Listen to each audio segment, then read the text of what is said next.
पदार्थ का वर्गीकरण कक्षा 9वीं रसायन विज्ञान का दूसरा अध्याय है और यहाँ पे हम लोग इसके आंकिक प्रश्न जिसकी कुल संख्या है 2 हल करने वाले हैं। तो आइए सबसे पहले इसका पहला प्रश्न हल करेंगे। द्रव्यमान प्रतिशत के रूप में उस विलयन की सांद्रता की गणना करें जिसके 150 ग्राम जल में 10 ग्राम पोटेशियम नाइट्रेट घुला हुआ है। हमें क्या ज्ञात करना है? हमें इस विलयन में द्रव्यमान प्रतिशत के रूप में सांद्रता की ज्ञात करना है, यानी विलयन के सांद्रता प्रतिशत में ज्ञात करना है।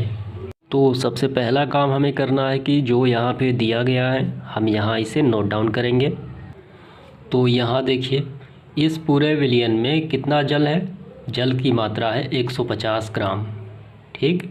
और यहाँ पे पोटेशियम नाइट्रेट कितना है? तो ये है 10 ग्राम। दोनों यहाँ पे मैंने लिख लिया। इसके बाद तो यहाँ पे आपको काफ़ी ध्यान से समझना है। यहाँ इस विलयन में देखिए, यहाँ इस विलयन में जल क्या है? जल विलायक है, क्योंकि विलय उसी में घुला है। क्योंकि यहाँ देखिए पोटेशियम नाइट्रेट किस में घुला है? तो वो जल में घुला है। जो जिसमें घुल जाता है वो होता है विलायक, यानी जो उसको घुला देता है।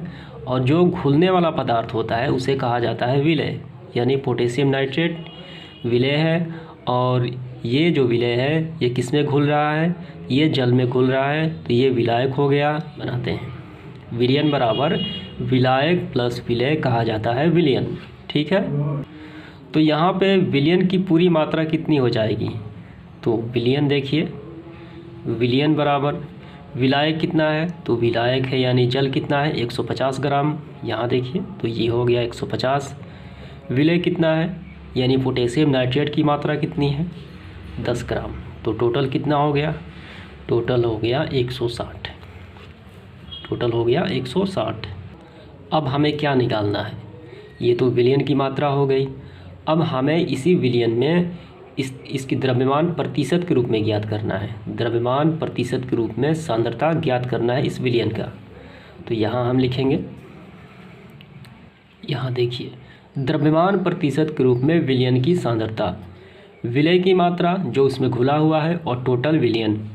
तो विलय की मात्रा हो गई 10 और टोटल विलयन हो गया 160। और ये प्रतिशत है इसलिए हम यहाँ पे 100 से गुणा कर देंगे, क्योंकि द्रव्यमान प्रतिशत के रूप में हमें निकालना है। तो यहाँ देखिए 0 से 0 कैंसिल आउट हो गए। तो यहाँ ऊपर कितना बचा? तो ऊपर बचा 100 और नीचे बचा 16। अब हम क्या करेंगे? 100 में 16 से भाग लगाएंगे। वो ऐसे 16 यहाँ पे कितने बार में जाएगा? तो ये जाएगा 16 छक कितना होता है? 96 होता है। ऊपर से उतरा 4, यहाँ पे हम दशमलव लगाएंगे, ये हो गया 40। तो कितने बार में? 16 दूनी 32, ठीक है। और यहाँ पे होगा 2। कितना हुआ? तो ये हो गया 8। तो ये हो गया, पॉइंट लगा है पहले से, तो यहाँ पे 0 उतारेंगे। 16 5 80, ये कैंसिल आउट हो गया। तो कितना आया? 6.25। तो हमारा आंसर आ गया, सांद्रता कितनी आ गई प्रतिशत में?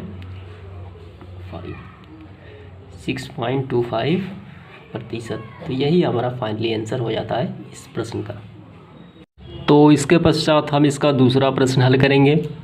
यहाँ 40 ग्राम साधारण नमक 320 मिलीलीटर जल में घुला हुआ है, ठीक है। इस विलयन की सांद्रता द्रव्यमान प्रतिशत में ज्ञात करें।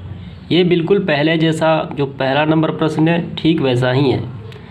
यहाँ आप बताइए, यहाँ विलायक कौन सा है?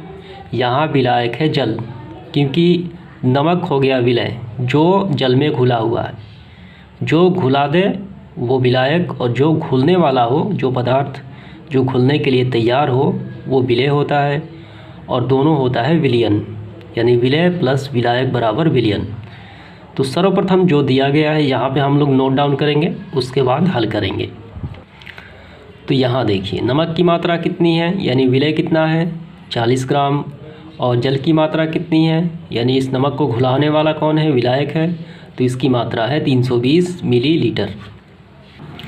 इसके बाद आपको यहाँ ध्यान देना है, यहाँ विलायक बराबर जल होगा और विलय बराबर जो घुलने के लिए तैयार है वो नमक होगा 40 ग्राम। तो विलयन बराबर क्या होता है? विलायक प्लस विलय। विलायक कितना है? तो तो विलायक है 320, विलायक है 320 प्लस विलय कितना है, तो विलय है 40 यानी नमक। तो ये कितना हो गया, तो ये हो गया 360। कितना हो गया, 360। ये बिलियन की मात्रा हो गई।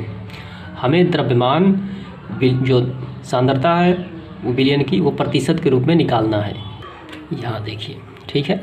तो विलय कितना है, तो विलय है 40। तो ऊपर लिखेंगे हम लोग 40 और नीचे लिखेंगे 360 और यहाँ पे 100 से गुणा। ठीक, 4 से 4 कैंसिल आउट हो गए हैं। अब इसके बाद यहाँ देखिए 9 चौका 36, ये 25 चौका 100। ठीक है, 25 चौका 100, ऊपर 25 और 4 तो के ऊपर कितना हुआ, ऊपर हो गया 100 और नीचे हुआ 9। 9 में 100 में और 9 से भाग दिया जाए यहाँ पे, तो एक बार में ऊपर सूत्रा 1, यहाँ पे 0, फिर एक बार में 1, यहाँ पे पॉइंट लगाएंगे, फिर एक बार में। ठीक, तो ऐसे चलता जाएगा। तो 11.1 ही आपको लिखना है, 11.1%। तो आ गया 11.1%। तो यही इसका फाइनली आंसर हो जाता है। उम्मीद करता हूँ ये आपको समझ में आ गया होगा।